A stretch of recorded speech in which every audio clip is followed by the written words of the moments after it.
उजाड घर. आजी गेल्याला काही महिने झाले. गावातलं जुनं घर आता विकायचंय.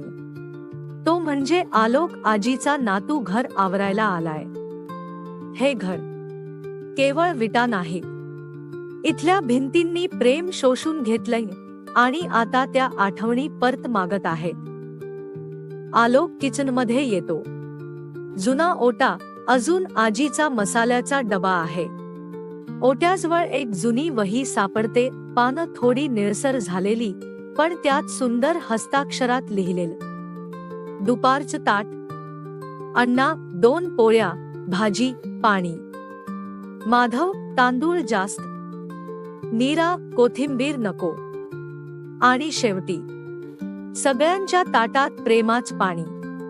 आलोक हळू हस्त म्हणतो, आजी, तू म्हणजे स्प्रेडशीट चालवायचीस. त्या काळी जेवण हे केवळ उपवास नव्हतं, ते एक सोहळा होतं.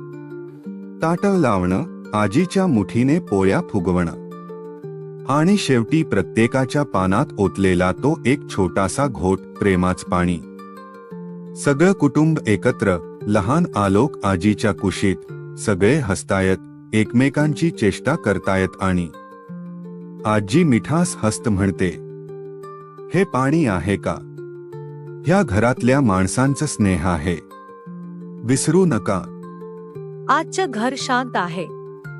मोठ्या शहरांमध्ये गेलेली भावंड, बिझी आयुष्य, चॅटवरचे मेसेजेस, पण कोणालाच वेळ नाही आज परत येण्याचा.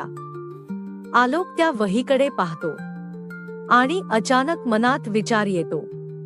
तो एक व्हॉइस मेसेज फॅमिली ग्रुपवर टाकतो, ज्यात तो लिहितो, मला आठवतं आजीच्या प्रेमाचं पाणी. हे घर विकण्याआधी एकदा सगळ्यांनी एकत्र जेवायला जमूया का? शेवटचं ताट.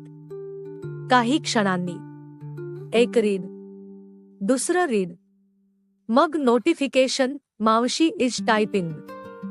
एक मांडव, मातीचा ओटा, सगळं कुटुंब परत जमलेलं. सगळ्यांच्या पानात पोळी, भाजी, भात आणि आजीची वही हातात.